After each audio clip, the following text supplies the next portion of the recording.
I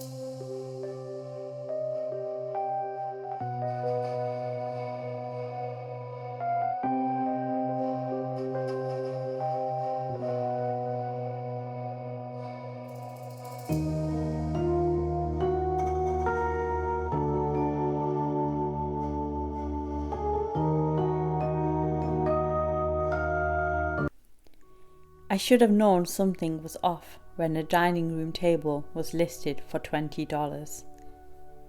My wife Sarah had been nagging me for months about getting a proper dining set for our new house.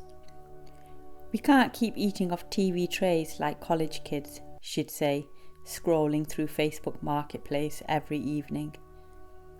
When she showed me the listing, I had to admit it looked perfect. Solid oak, seats 8, barely a scratch on it. The photos were a little dark and blurry, but for $20, who cared? The seller, Margaret Kay, had 0 mutual friends and a profile picture that was just a black square. Her messages were short and weird. Yes, available, tonight only, cash, 847 Elm Street, come alone. Sarah thought it was sketchy, but I convinced her it was just some old lady who didn't know how to use Facebook properly. Besides, Elm Street was in Riverside Heights, one of those fancy neighbourhoods where people probably threw away furniture worth more than my car. I drove over after work, GPS leading me through increasingly narrow streets until I was pretty sure I was lost. The houses got older and more run down the further I went, which didn't match my mental image of Riverside Heights at all. When I finally found 847, it was a small cottage set way back from the road, surrounded by overgrown hedges that blocked most of the windows. The front door opened before I even knocked. "You're here for the table," said the woman. She looked about 70, thin as a rail, wearing a faded floral dress that might have been fashionable in 1985. Her smile was too wide, showing teeth that were way too white and perfect for someone her age. "That's right, Margaret." Come in, she stepped aside, gesturing towards the interior of the house. The smell hit me first. Something sweet and cloying, like flowers left too long in water. The living room was cramped and cluttered, filled with dollies and ceramic figurines and old photographs in ornate frames. But I couldn't make out the faces in any of the photos. "The table's in the dining room," Margaret said, leading me down a narrow hallway lined with more photos. I tried to get a better look at them as we passed, but the hallway was dim and the glass was dirty. Still, I could swear the figures in the pictures were moving slightly, turning to watch me walk by. The dining room was at the back of the house, and the table was exactly as advertised. Beautiful solid oak, clearly antique, easily worth 10 times what she was asking. But something felt wrong about the room. It was too cold, and there was that smell again, stronger now. "It's been in my family for generations," Margaret said, running her fingers along the table's surface.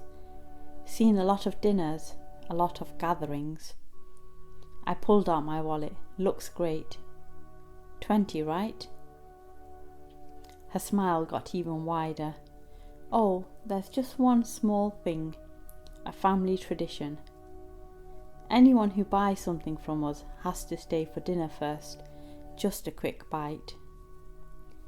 Every instinct I had was screaming at me to leave, but the table really was perfect, and Sarah would kill me if I came home empty-handed again.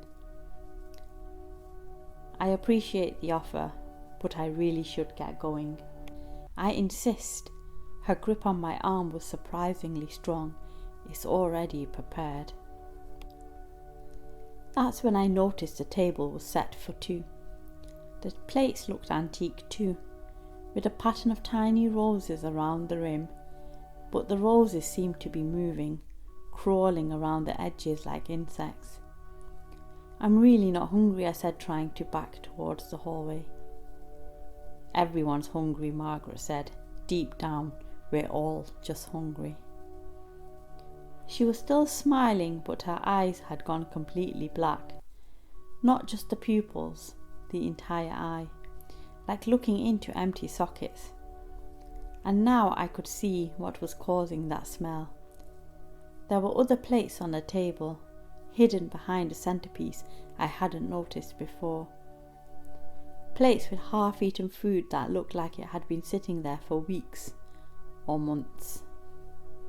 I ran out the door, crashed through the front door, sprinted to my car, hands shaking so bad I could barely get the key in the ignition. As I peeled out, I glanced in the rearview mirror and saw Margaret standing in her doorway, still smiling, still waving. When I got home, Sarah was waiting with her laptop open. "How's the table?" she asked. "Changed my mind," I said, trying to keep my voice steady. She frowned at her screen. "That's weird. The listing's gone, and I can't find any record of a Margaret Kay. It's like the profile just disappeared." I never told her about the dinner invitation, but sometimes late at night I still get Facebook messages from accounts with black profile pictures asking if I'm hungry. I always decline.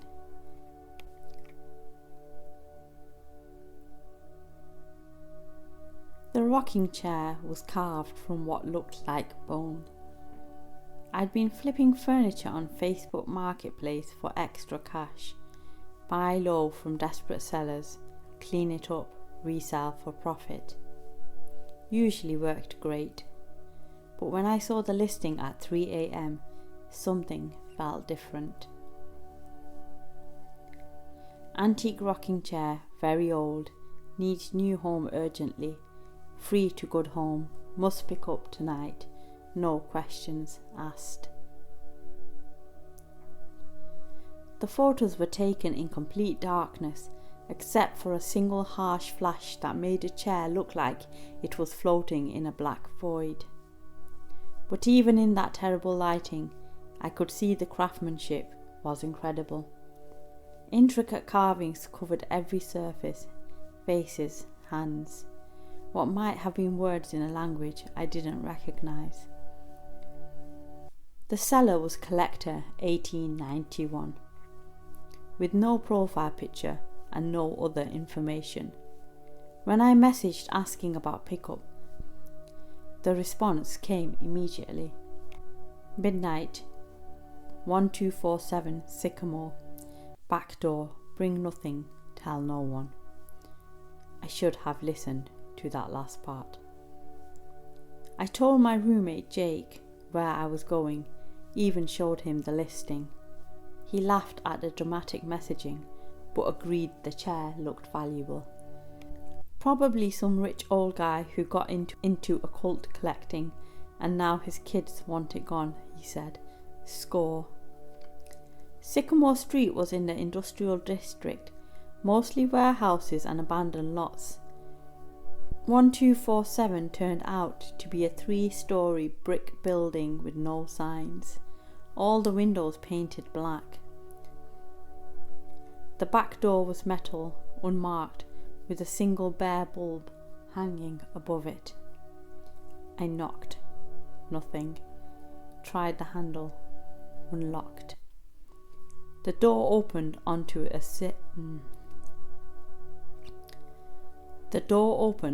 staircase leading down into darkness. At the bottom I could see a faint glow.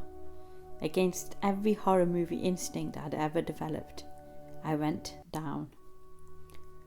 The basement was enormous, stretching far beyond what the building's footprints should have allowed. The walls were lined with furniture, hundreds of pieces arranged like a showroom, Chairs, tables, dressers, cabinets, all of them clearly antique, all of them somehow wrong. A dining set that seemed to be carved from what looked suspiciously like rib cages. A grandfather clock with a pendulum that swung even though I couldn't hear any ticking. A vanity with a mirror that didn't show my reflection. Just an empty room that definitely wasn't the one I was standing in. You came for the rocking chair. I spun around. A man stood behind me, tall and thin, wearing an expensive suit that looked like it hadn't been in style for about a century. His face was ageless in that way that suggested he might be anywhere from 40 to 70, and his eyes were the palest blue I'd ever seen, almost white. Yeah, are you the seller? He smiled, showing teeth that were too sharp. I'm the collector. Each piece here has a story. The rocking chair story is particularly intimate. He led me deeper into the basement, past furniture that seemed to whisper as we walked by. I could swear I heard voices coming from inside some of the pieces, muffled, distant, like people calling for help from very far away. The rocking chair sat in a place of honour at the very back, surrounded by candles that cast dancing shadows on the walls. Up close, I could see that my first impression had been right. It wasn't carved from wood. The entire chair was made from bones, hundreds of them fitted together with impossible precision. They looked like human bones. Beautiful work, the collector said, running his hand along the armrest. 18th century. The artisan used the remains of his entire family. Parents, siblings, children. He wanted them to be together forever. Jesus Christ, I whispered, backing away. The fascinating part is how it still works. Would you like to try it? I need to go. But we haven't discussed the terms. You see, I don't actually sell furniture.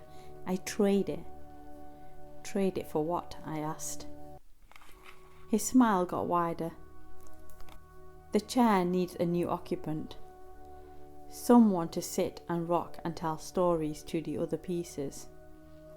The previous occupant has been with us for, 30 years now. She's become part of the collection permanently. That's when I noticed the sounds weren't coming from inside the furniture. They were coming from the people trapped inside the furniture. The dining chairs held the shapes of bodies pressed into the wood.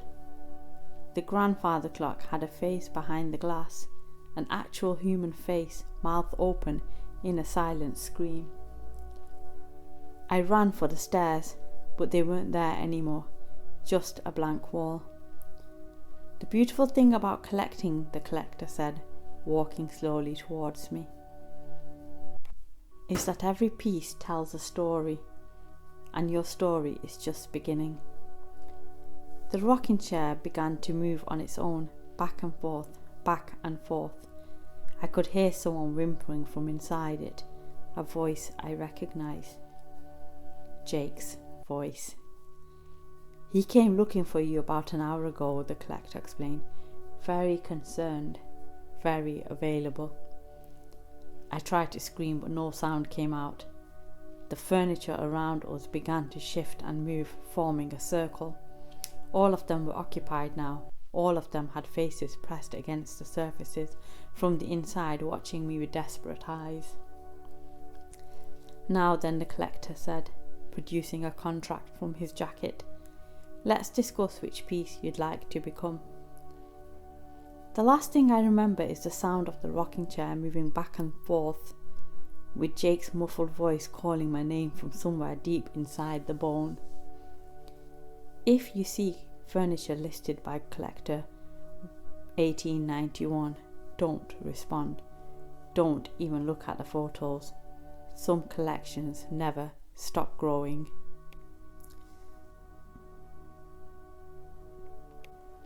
The listing appeared on my Facebook feed at 2:47 a.m. on a Tuesday.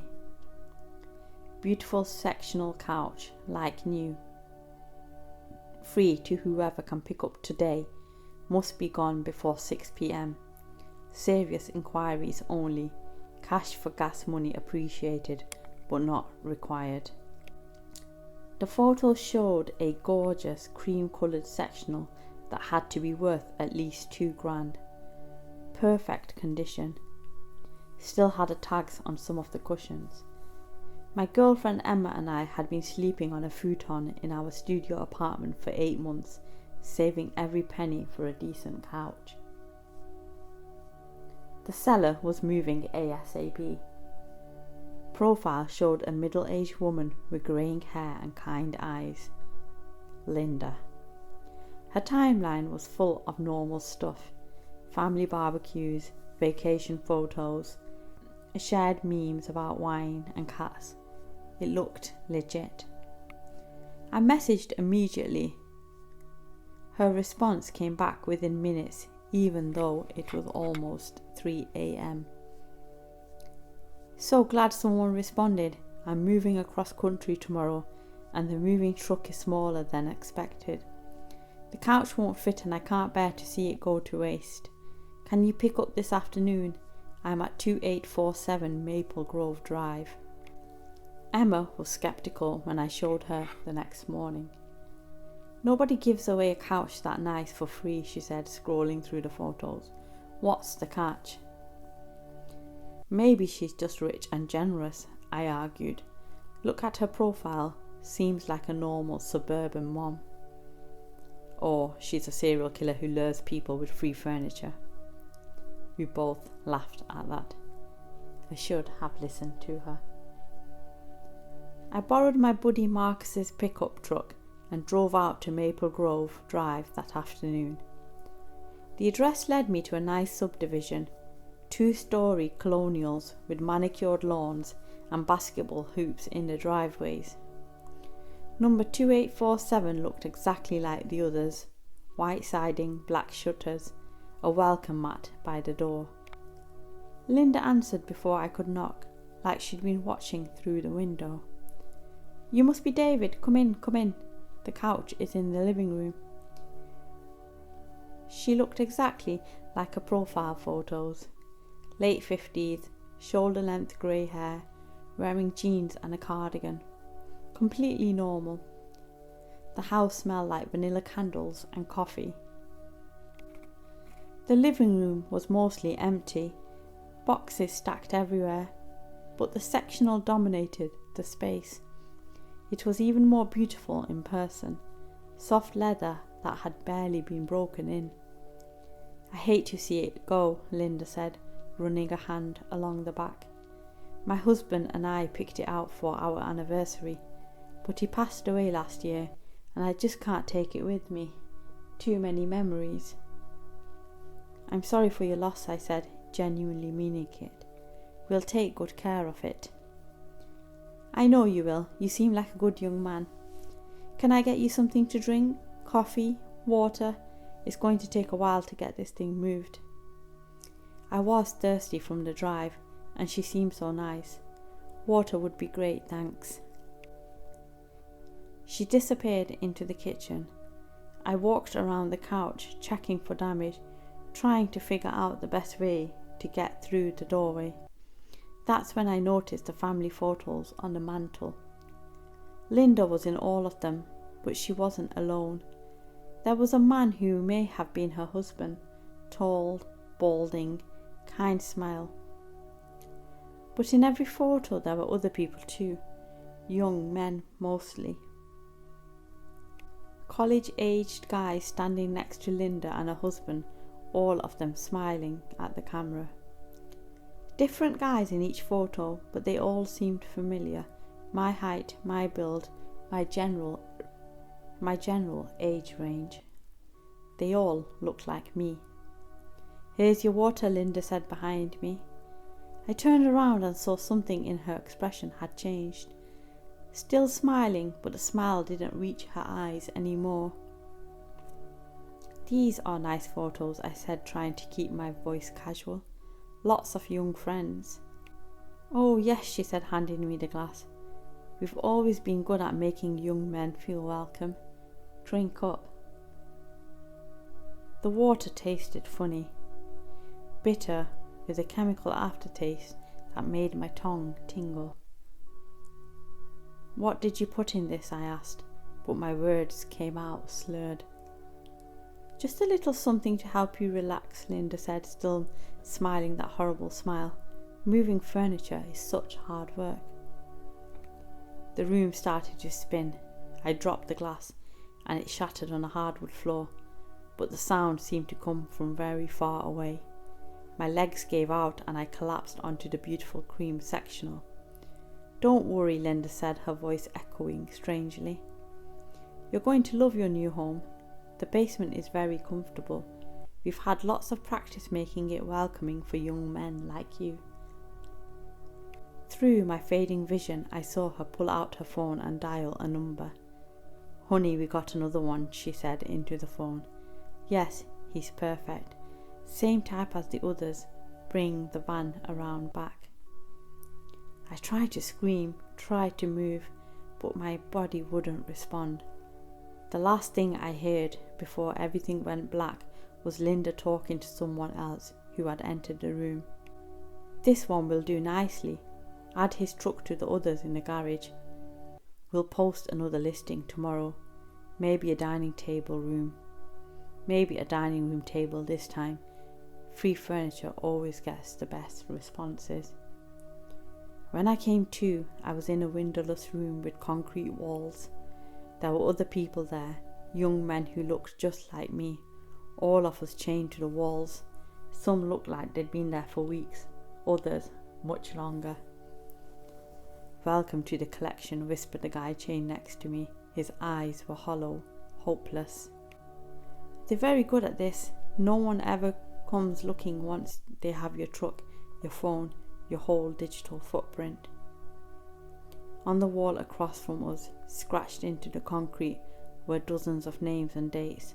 The oldest ones went back years. If you see furniture listed by Moving ASAP or any profile that seems too good to be true, don't go alone. Better yet, don't go at all. Some deals are too good to be true for a reason. The antique vanity was listed for $45, but Jessica knew it was worth at least 10 times that. Victorian era, solid mahogany, with an ornate mirror that caught light like it was made of liquid silver. The seller, Vintage Vera, claimed it was a family heirloom she needed gone by morning. Emergency move, cash only, come tonight. Jessica drove to the address in Millfield, a decaying mansion at the end of a dead-end street. Vera met her at the door, ancient and hunched, wearing layers of moth-eaten shawls despite the summer heat. Beautiful piece, Vera wheezed, leading Jessica up a creaking staircase. Been in my family for generations. Very reflective. The vanity sat in a cluttered bedroom, its mirror gleaming despite the dim lighting. As Jessica examined it, she noticed something odd. Her reflection looked slightly off, delayed, like it was moving. Delayed, like it was copying her movements a split second too late. I'll take it, she said quickly. Wonderful, Vera smiled, revealing teeth like broken glass. But first, why don't you sit? Try it out properly. Before Jessica could protest, Vera's surprisingly strong hands pushed her onto the velvet stool. The mirror's surface rippled like water, and Jessica's reflection stepped out of the glass. Not a reflection anymore, another Jessica, identical except for the empty black holes where her eyes should be. Finally, the other Jessica said, stretching like she'd been cramped. 60 years is a long time to wait for someone who looks just right. Jessica tried to stand but couldn't move. The real Vera was gone. In her place stood a young woman in a 1960s dress, beautiful and terrifying. I was the first, the young woman explained. Bought this mirror at an estate sale in 1964. Sat down just like you did. She's been wearing my face ever since, luring others. Around the room, Jessica now saw them. Dozens of women trapped in mirrors, antique glass, even the bedroom windows. All of them reaching out slightly, mouths moving in desperate warnings. Your turn now, the other Jessica said.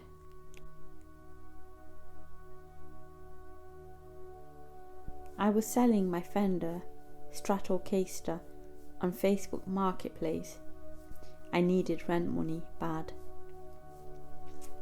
Posted it for $800, which was already way below market value. Within 10 minutes I got a message from Mike T saying he'd take it full asking price, no questions asked. Red flag number 1 that I completely ignored. Mike's profile looked legit.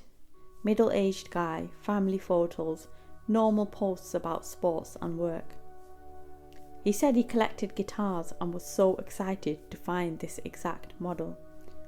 We moved to texting immediately because he said Facebook messaging was unreliable for important purchases. Over the next 3 days, Mike became weirdly friendly, asked about my band, my job, even remembered details I'd mentioned. Said he was a contractor working on a big project across town. Seemed genuinely interested in me as a person, not just the guitar. I actually started looking forward to his texts. When it came time to meet, Mike suggested my apartment since he was in the neighborhood anyway and had a truck that would be perfect for loading. I suggested Starbucks instead. He got weird about it and said he was on a tight timeline. He had another appointment right after, couldn't afford to waste time in public places where kids might bump into the guitar. I pushed for the police station safe exchange zone. That's when Mike's whole personality flipped. Come on man, I thought we had a good vibe going. Don't you trust me? I've been nothing but straight with you. The guilt trip was intense, made me feel paranoid and rude for suggesting basic safety measures. I finally compromised on the parking lot behind a closed furniture store. During daylight, I told myself, what could go wrong? Mike showed up in a beat-up sedan, not the contractor truck he'd mentioned. When he got out, I immediately knew I'd made a terrible mistake. Different person entirely from the photos, taller, younger, with this cold stare that made my skin crawl. Where's the guitar? He asked, walking straight towards me. I told him it was in my car, but something felt wrong. I started backing away. That's when I saw the second guy getting out of the passenger seat. Actually, you know what? I changed my mind. I'm not selling today.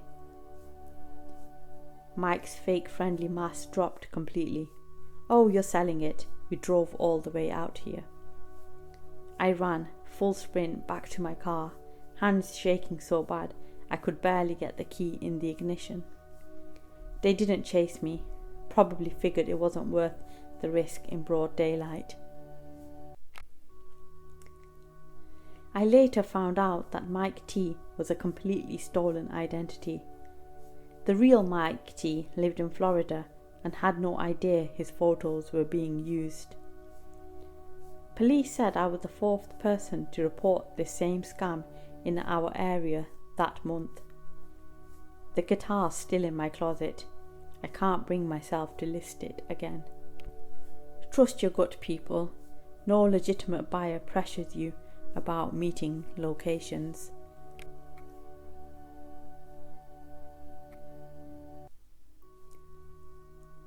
I'm a 19-year-old college freshman, and my parents got me a MacBook Pro for graduation that I barely used. I needed money for textbooks, so I listed it on Facebook Marketplace for $1,200. The thing was practically brand new. I got a message within minutes from Sarah C. Profile showed an Asian woman in her 30s, worked at some marketing firm, had normal posts about her kids and yoga classes. She immediately offered full price, said she needed it for her daughter who was starting college too. Really played up the mom angle. Sarah seemed so nice. She asked about my major, said her daughter was also studying business. She remembered details from our conversations, even checked in on how my midterms went. Over 2 weeks of chatting, she felt like the sweet mom who really cared. I actually told my roommate about this cool older woman who was buying my laptop. When we arranged to meet, Sarah suggested her neighbourhood since she was dealing with a family emergency and couldn't travel far. Said her daughter was in hospital, appendix surgery. I felt terrible for her. She gave me an address in what looked like a nice suburban area of Google Maps. Said to come around 7 p.m. because that's when visiting hours ended at the hospital. I suggested meeting earlier or at a public place, but she got emotional about her daughter being scared and alone, needing to get back as soon as possible. Please, I know it's unconventional, but I'm desperate. You seem like such a sweet girl. Surely you understand what it's like to worry about family. The guilt trip was masterful, made me feel selfish for having safety concerns. The address led me to this half-empty subdivision with a bunch of unfinished houses. Construction signs everywhere, most streetlights not working yet. I should have left immediately, but Sarah texted saying she was almost there and apologising for the confusing location. Apparently she'd given me her contractor's address by mistake because she was so stressed about her daughter. A car pulled up, but it wasn't a suburban one. 2 guys in their 20s got out. When I tried to leave, one of them blocked my car. "You hear about the laptop?" the driver asked. I said there must be some mistake, that I was meeting Sarah. He laughed. "Sarah's busy, but we'll take care of the transaction." That's when I realised how thoroughly I'd been played. They knew everything about me, my name, my dorm, my class schedule, even what dining plan I had. Sarah had been collecting information for weeks, building trust while gathering intelligence. I gunned my car in reverse, tyres squealing. One guy tried to grab my door handle but missed. Drove straight to campus security, shaking so hard I could barely talk. Campus police said this scam specifically targets college students because we're trusting, isolated from family, and carry valuable electronics. The family emergency angle exploits our natural empathy. They create elaborate backstories over weeks to break down our defences. I found out later that Sarah C. was a completely fabricated identity using stolen photos from some random woman's LinkedIn. Police couldn't trace the phone number, probably a burner. The scariest part, they knew where I lived. I had to switch dorms and get a new phone number, still paranoid about every stranger who's too friendly. I'm never selling anything online again. That laptop money wasn't worth nearly dying for. Trust me, if someone's real story keeps changing or they guilt trip you about safety precautions, just run.